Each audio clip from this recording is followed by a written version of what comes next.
Some of these are stapled in the bottom corner, top corner. I have a new office gal that's working equipment, trying to figure it all out. Like I said, donuts are here, bathrooms are on the other side of the station. There's another one around the corner. I run a pretty adult ship here. Obviously, you're not always minors. So if you got to go to the bathroom, don't ask. Just kind of get up and go. Try not to, upset everybody else. But donut, please help yourself. I'm going to give them away if you don't eat them. My name is Bill Bopp. I'm with Respiratory Partners. We provide your respiratory services, your oxygen equipment, your oxygen, all those things. You'll meet members of my team. I guess my perspective is if you have a problem with a member of my team, feel free to call me directly. I'm the lead for the team. I kind of set the goals for the guys and girls. And I expect a lot of stuff. So we're going to cover tracheostomy today. I'm covering 4 items, 4 topics, if you will. The airvo, the humidification system. It includes oxygen if that's clinically needed. It is a very sweet system. I'll get into the specifics in a minute. I'm going to be covering trach care on the tracheostomy patient, which is a treatment modality for you. It is a sterile procedure. I'll be covering suctioning the artificial airway, which is also a sterile procedure. I'll try not to drill it too hard. I know you're all clinicians, you're not students. I'm just trying to emphasize the correct way we want to do things. And the 4th topic I will cover is emergent management of the airway, which is what do you do if it becomes non-functional? And what I mean by that, it's either mucus plugged, it's no longer in the proper place, patient pulls it out, or if it's blocked and non-functional, you pull it out. And what do you do after that? So that's the emergent management piece. I think that's important. I will give you a sidebar note of speaking valve treatment administration, just so that we're all doing things the same way. So I usually start out this class by bringing us all to the point of what gets us a tracheostomy tube, because it could happen to any of us. It is considered a temporary surgery, and the reasons you get it are mechanical ventilation for a prolonged period of time. Normally, we all know they can intubate us with this long tube through our mouth. It's good for 3 to 14 days. If you know you're going to be exceeding 14 days, I like them to trach you as early as possible so that you don't have vocal cord issues or grooves in your anatomy when we're done with you. So mechanical ventilation is the first indication. Secretion management, if you can't manage your secretions and cough it up on your own, we have to go down and suction you. That is an indication for a tracheostomy tube. Dysphagia, difficulty swallowing, airway protection, basically. If you can't protect your own airway, control your fluids, your food, all these things, dysphagia is the diagnosis, and you will have a tracheostomy tube for an extended period of time. The 4th sidebar indication for a trach tube that I like to throw out there for friends, family, and anybody else is if you're an oversized human being and you're supposed to be wearing CPAP or BiPAP and you're non-compliant with that and you end up with hypercarbia, which is elevated carbon dioxide levels from non-ventilation, or hypoxia, which is low oxygen levels, you end up obtunded in the ER. They will trach you and they will put in a peg tube during your coma for what's in your medical best interest. Most of these people wake up upset about that, but you were non-compliant in the medical recommendation of wearing BiPAP or CPAP. They will trach you without hesitation, and they will not remove that trach because you were non-compliant in the first round of medical recommendation. And when you come to the hospital, you're saying, I want you to take care of me, medically, not personally. And I just try to throw everybody out there and encourage your coworkers, loved ones, whomever, they're supposed to be wearing it, they should be wearing it. It's my RTP, so that's the indications. I will tell you your nose is a very functional bump on the front of your face.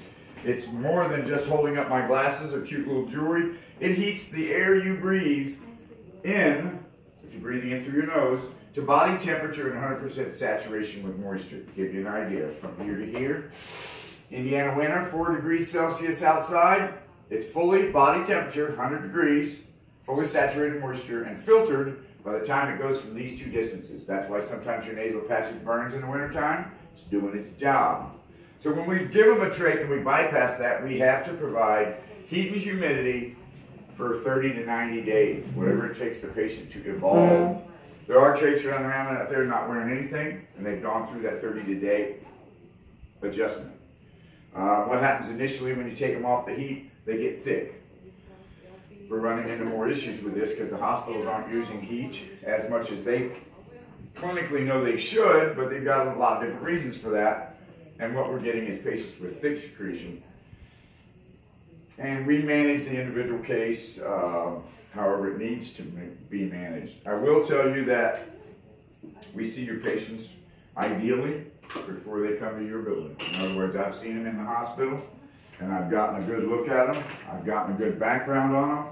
And I've got a plan of care in my mind when I get done with that hospital visit. And that transitions out to the building. My team know that I don't prefer any changes in how the hospital has managed that patient for at least a week in our building. That's our liability. They knew it better. I'll follow their lead unless it's an obvious clinical no-brainer is what I call them. Patient's already thick and they got them on a cold aerosol. I'm probably going to add heat right from the get-go because I got to address that mucus before it starts plugging. Once you start getting it, when it's so thick that it's blocking the airway, then it gets frightening. It gets clinically threatening. So, although that's what I consider a no-brainer, if they're already thick when I see them, I'm probably stepping into the heat first. But that's where the heat and moisture come in. I'll lay her down for a minute so everybody can see this. This is called the Airvo. You will see orders for this in on your patient's chart if they have a tracheostomy tube. You're going to see multiple orders. You're going to see inspiratory temperature. You're going to see flow. You're going to see what we call FiO2.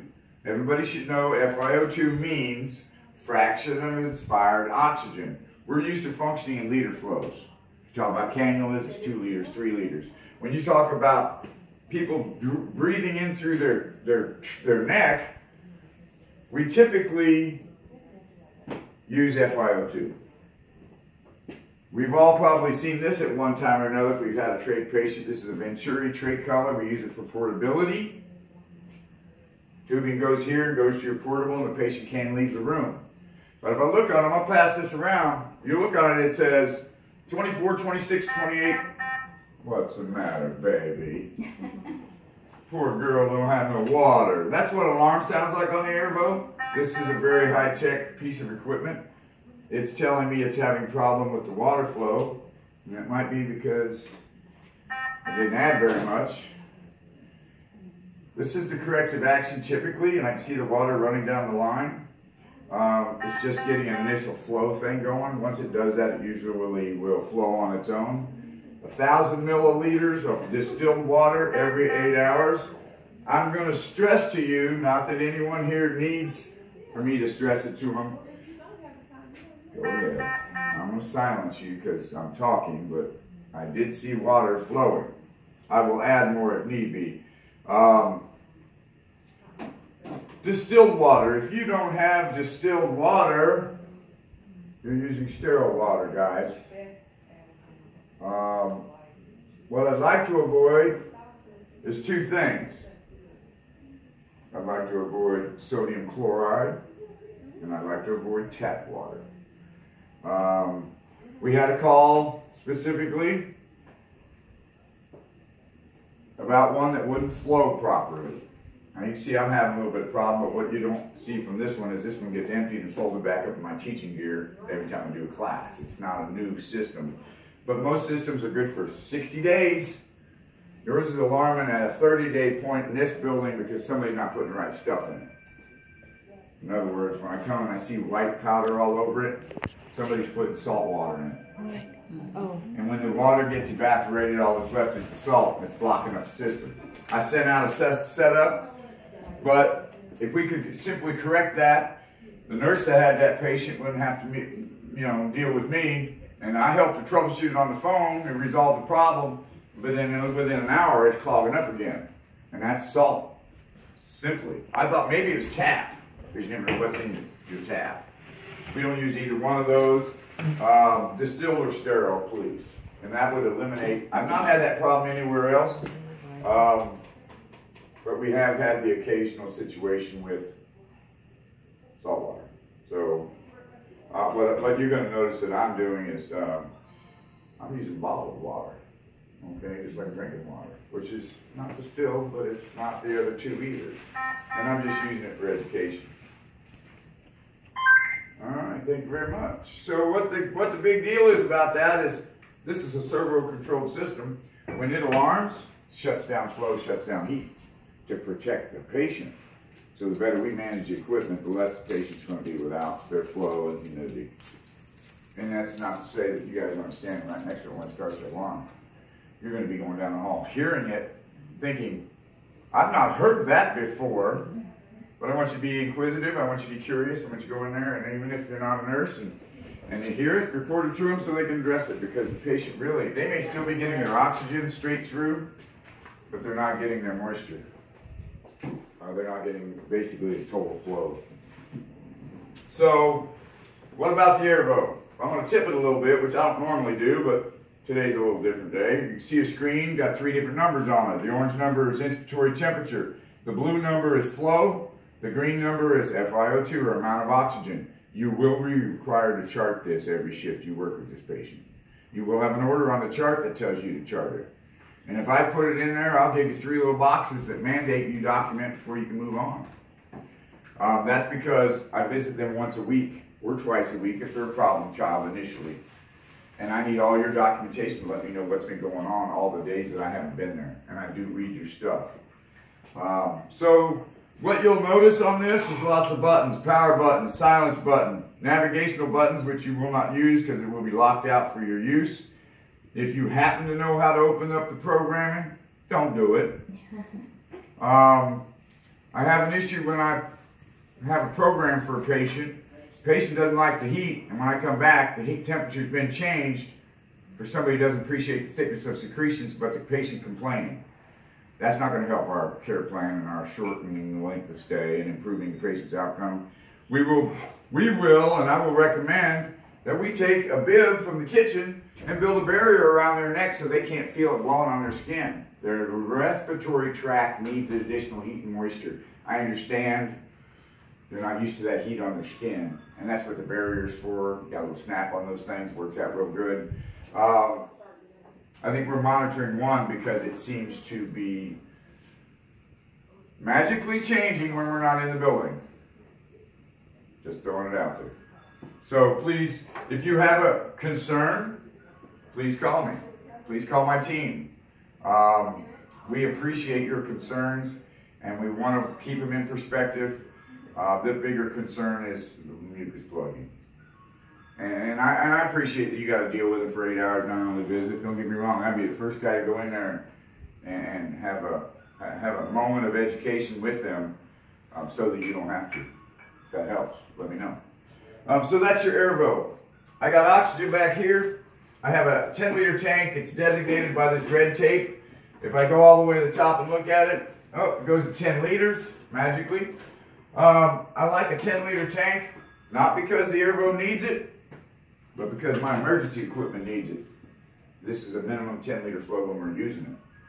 And that's ideal. If we had to need the patient on 100% oxygen for emergency, you'll appreciate having a 10-liter tank and have something in it. Yeah. If you didn't have anything in it, I'm just saying, let's say you come in, patient's hypoxic, tanks ran out, they're really declining clinically where you have to intervene. Don't leave the room. Bag them on room air, please. It's better than not at all. If you find you got a mucus plug and then a blockage, and I'll get to this more in the emergency piece, you're going to address that immediately, and of course, it's going to be exponentially important if your patient is turning blue and getting clinically compromised. If they're stable, you got more time to work, and we'll talk about that here in a minute. But even if I didn't have oxygen, I call, emergency to the room. They'll bring the code cart, which comes with a cylinder. I would not be leaving to go get an oxygen tank. That should have been done before it ever ran out. Once it's run out and the patient's compromised, patient first, code, if we have to do it, And this is 200 pounds on wheels. In 4 minutes of hypoxia, you have brain injuries. I don't know that I want to go grab 200 pounds, drag it back to that room, and try to work within that 4 minutes. Let's just work on them. So that's your moisture. You'll have orders charted, and I will tell you it's ordered continuously. And it is running right now, obviously, and you can't hear it, and that's what I like about it. What I really like about it is that it's a vapor. Vapor help with mobilization of secretions because they inhale this nice warm vapor. And it also has no bacterial transfer to our trach patients. This is why I can use what looks like a G2 bag, and I can put distilled water in it and not change this setup for 60 days because there's nothing for the bacteria to ride on to get to the patient.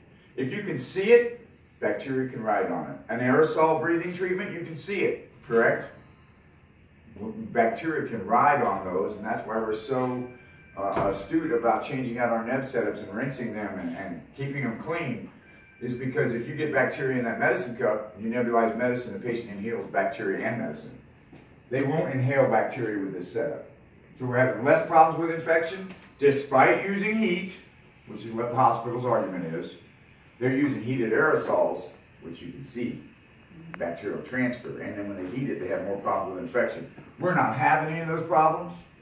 I know it seems backwards for rehab to have better equipment than hospital, but I did 30 years in the hospital already. I learned a few things. When they gave me an option to choose equipment, we chose some good stuff. That's what the Airvo 2 is all about. Obviously, we heard what it sounds like when it runs out of oxygen or water. If the tube comes off, you get the same alarm. You hear it shut down. It's making much less noise, even though it wasn't making much to begin with. It's telling me what to look for. Look at the window. It's kind of a no-brainer. Follow the path. It's saying, check my water, check my tube in this case. And it's showing me exactly where the tube's located.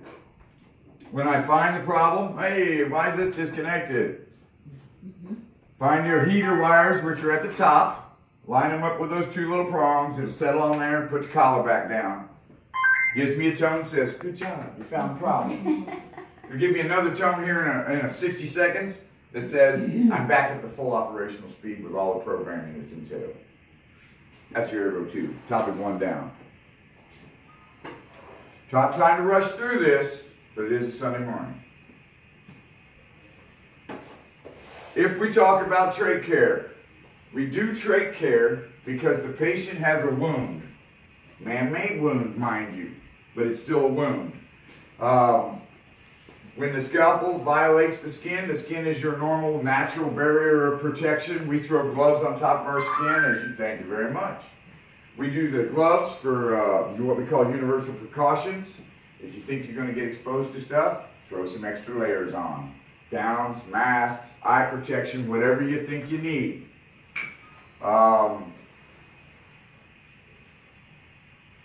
In this case, they have a wound. They've had a surgical incision made. 2 actually. They got one outside fleshy opening and another inside cartilaginous ring section that's been taken out. So the trach literally passes through 2 openings before it goes into the trachea. Now this is actually what I'm going to use for your speaking valve kind of knowledge, but I'm going to give you this picture because it gives you a visual of what I'm talking about. You see the tracheostomy tube is passing through the anatomy of the neck. I have to staple one. Uh-huh. Staple one. My staple. Staple bottom corner maybe? Bottom corner. Bottom corner. Check the bottom corner. Oh. There you go. My new gal in the office is figuring out the copy. It's driving me crazy too, my dear. I completely appreciate you. That's why I passed those out first, trying to get rid of them. Sorry. I have a whole other packet up here, one stapled properly. And I'll trade you if that makes you feel better. So if you look at that picture, here's what the trach looks like. It's going through the opening of the fleshy opening and goes to that little cartilaginous. You can see my trachea really good. This guy's a little more prominent. They take out a little section of one of them rings and that make a hole. And that's where my trach would go through after the skin's been cut. What you're going to see when I take her trach out is just see a fleshy hole. And that's what we see on most patients. We can't see really that cartilaginous section, but you can feel it when you pass through it because it's kind of rough and scrapey compared to all the fleshy surroundings. So that picture will help you with kind of understanding it a little bit. When I do any procedure, and I really am only going to cover this once and then kind of remind you, we should be doing 5 things with every procedure that we do on a patient. We should be checking our orders, gathering our supplies, introducing ourselves, washing our hands, and explaining to the resident what we're getting ready to do. As clinicians, I know you wouldn't let me walk into your room and do anything without knowing who I was and what is I getting ready to do. We're the worst, okay? But we expect what we give. So let's just make sure we continue to give it. So in this case, this is Lisa, by the way. I call her Lisa because it's the only woman's name I'd ever have tattooed on my body. This is your humor for the day. So if our relationship didn't work out, I could get it changed to USA. All right. So Lisa, L to the I makes a U. Yeah, that's my humor for today. That was me trying to teach 4 children not to tattoo other people's names on their bodies. Hey, I'm running about 75% on my life. 3 out of 4. So I can knock on Lisa's door. Hi, Bill from Respiratory. It's time for trach care. And I believe approach is key. And what I will tell you is, if you go in there and go, you don't really want this, do you?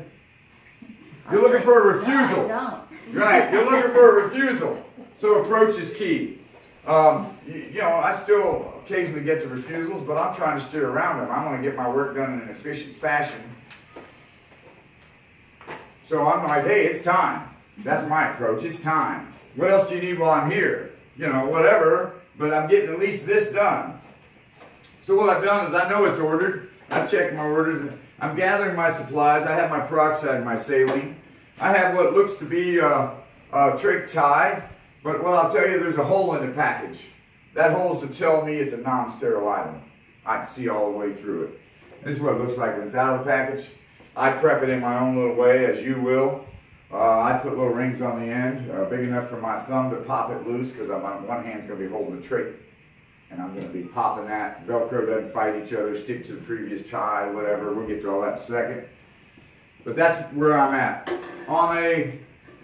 This is a non-disposable intercannula. That means it's washed and reused.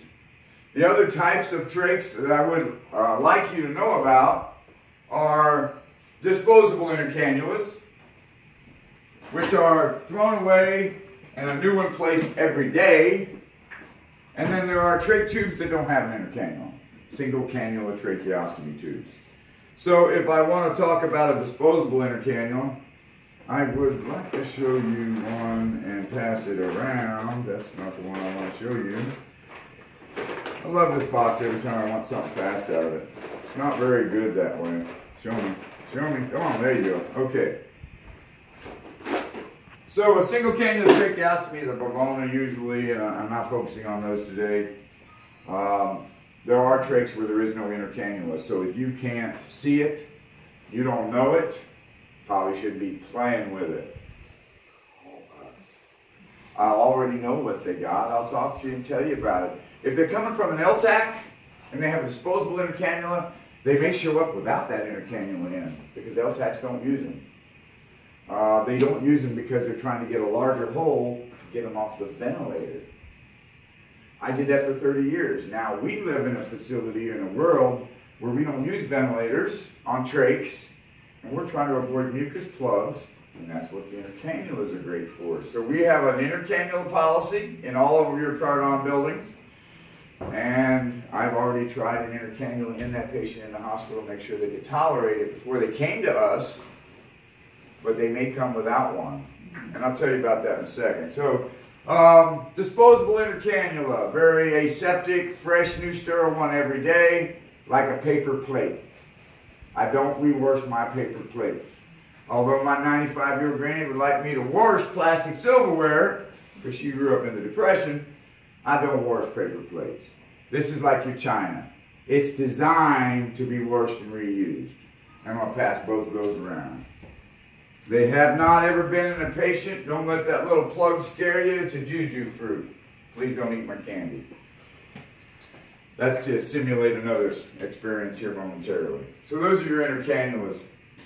This little gal has got a non-disposable intercannula in. So when I'm looking to prep her trach care, I know I'm not going to need an extra inner cannula laying here. I'm going to save my brush out of the kit, and I'm going to wash this one and reuse it.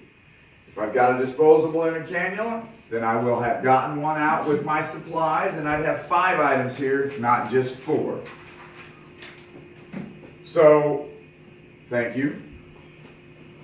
If there's no inner cannula, okay, I'm not saving the brush or laying out an inner cannula. It's just you got to know what you got, gather your supplies appropriately. So Lisa's sitting here and she's sporting her oxygen and she's doing her thing. And I'm going to do trach care. Now there's a couple things you always see me show up with. Stethoscope and sat monitor. Alright, I can function without them. I'll borrow your stuff, but I generally like to be prepped. I put a sat monitor on my patients when I'm working. And mostly it's because obviously I want to know how they're doing. But if I can take the oxygen and I can do my trach care without them ever desatting, I'm not going to continue to waste a lot of time putting it back and forth. I'm looking for thoroughness, safety, and efficiency. So I'll have the sat monitor on. I can glance at it periodically, and it tells me when I need to put the oxygen back on. They hit 90 for me, I put it back on. I like seeing them in the mid-90s be ideal. Depends on where they start. But usually I know there's a little delay from what I see to what's reality, about 60 seconds. So when they hit 90, this way they never go below 88, 87. And if they hit 87, I'm telling them take deep breaths, bring it on back up so I don't have to worry. So I'm going to open it up. There's lots of different ways to do trach care, guys. I am showing you the Cardon policy way. And if you learn something differently in school, I apologize. I will sometimes disagree with your education, depending on where you went to school. Just because I know what they're teaching them currently. So you can see in here my sterile gloves. This is a sterile field. You can use that for laying it out so that you can lay everything out on that field if you so choose. That is one way of doing it. I work within the bin itself.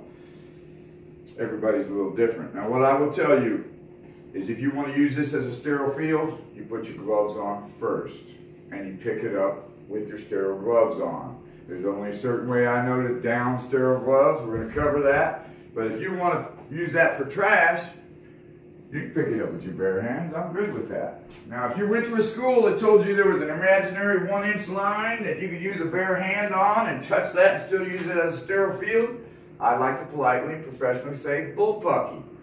You're either sterile or you're not. There's no imaginary lines when it comes to sterility. We can't see the bacteria to begin with. If it was all purple, we might change our role, but it's not. All right, so my gloves are upside down as well, and I will show you how to navigate that. If my gloves happen to be upside down, I find about 50% of them are upside down. This is an inner tray. I'm going to, without touching anything, lift that tray out. You go long ways, you dump it all, or sideways. If you go long ways, your gloves only will usually fall out. Get it right up, tip out the gloves, let them fall into the dish. Then you can use gravity to fold your fingers back. I could use the corner of this dish as well, if that's the way I wanted to roll. So now I can see the fold. I'll grab one glove, let one glove fall in, and I'm staying on the fold, which is the inside of the glove folded out, which will be on the inside of my hand, and it doesn't matter if I touch it. Down one glove. So it's pinch the first one, scoop the second one. You can touch it on all points on the second one, except for when you go to scoop it, find your thumb, get glove against glove. This is what I mean by scooping it. Hold on to it so it doesn't fall off. When your thumbs come together, get that thumb out of there, and you got 2 sterile gloves on. So pinch the first one, scoop the second one. Pick this up, I can use this as a sterile field. Shiny on one side, dull on the other. Shiny side down, including putting it on the patient's bed, things won't soak through to your patient's bed. I typically grab everything out of this little tray. I can use both hands, they're both sterile. And this is what when I teach patients to do this, I teach them once you start the procedure, you don't stop. Phone rings, you don't answer. You make sure that you have everything within reach before you begin. And yes, my fluids would have been opened prior to putting on my gloves. If the fluids came in the dish, and some of them do, then I typically can open those fluids because they're sterile containers, no problem. But when they're separate like this, they're considered dirty. This is considered clean, dirty, and I'm working sterile. Q-tips at the bottom of the tray. I do that because I am stocking my tray in the order in which I'm going to use it, which makes me flow a little more efficiently. I don't have things falling out when I'm pulling out gauze. Fold my pipe cleaners. I have 4 pipe cleaners. We're working on 2 quadrants. Cardon is a 2-quadrant policy. If you've got some season on you, and you remember 4-quadrant tray cleaning, more power to you. Those were a lot of working days. When you had to do upper right, upper left, all with a different gauze. Now we're just doing upper area above the trach and the bottom area below the trach. But I bend my pipe cleaners because they're all wires that stick out of the end, plus it doubles up my surface cleaning area. I have a non-disposable inner cannula, so I will save this in the corner of my dish. Handle up where I can get a hold of it. Hey, I got this really interesting string that comes in every trach care kit. We haven't really been using those in years. I'll tell you, it's called a twill tie. It's a woven. It's for when we used to all carry scissors and we tie the trachs in with these and we could tie a knot and get 1 to 2 finger tautness. We were really that good at tying knots, but you need scissors to cut it. So it's really good for holding up your tomato plants these days. That's about all it's good for. I throw it away from the get-go. And then I have a drain sponge, which is split drain. I put that in my 3rd dish that I pulled out, and that's the only dry sterile space I am managing. The rest of it will be wet sterile spaces. 4 gauze. Look at them from whatever edge you want. There's 1 edge you can count 4. That's the easiest, ready to roll. You stagger them, because once they get wet, they mat together. You will have only 1 sterile hand to separate them and 4 fingers and a thumb. The more better you stagger your gauze, the less you got to look dexterily handicapped. Is that a good word? All right, so I have 2 for wash, 2 for rinse. I'm still sterile, but I'm ready to roll. Obviously, I've already done my introduction and all that. I'm going to take my peroxide. I'm dominant right hand, so I just contaminated my left hand, and it will not get back into the sterile arena. It's done. Pour, certain quantity. Pour, same quantity. Can be sterile water, can be sterile saline, in this case, when using it on the skin. And then pour over here. I'm sorry. Peroxide goes on this side of the dish. I appreciate you paying attention. This is my wash basin. I need my skinny basin to be my rinse basin because when I'm rinsing my inner cannula, I have to make my fluid deeper and I don't have enough fluid. So I did realize that I poured my pretend quart, but I'm on the wrong side. So my peroxide's on the big dish with my tools. All I have is 2 gauze over here and it's strictly rinse. And then basically I get busy. She's on the sat monitor. Sats are great, taking the oxygen out of the way. I am tweaking out her old gauze with my dirty hand and I'm going corner to corner. Whenever it gets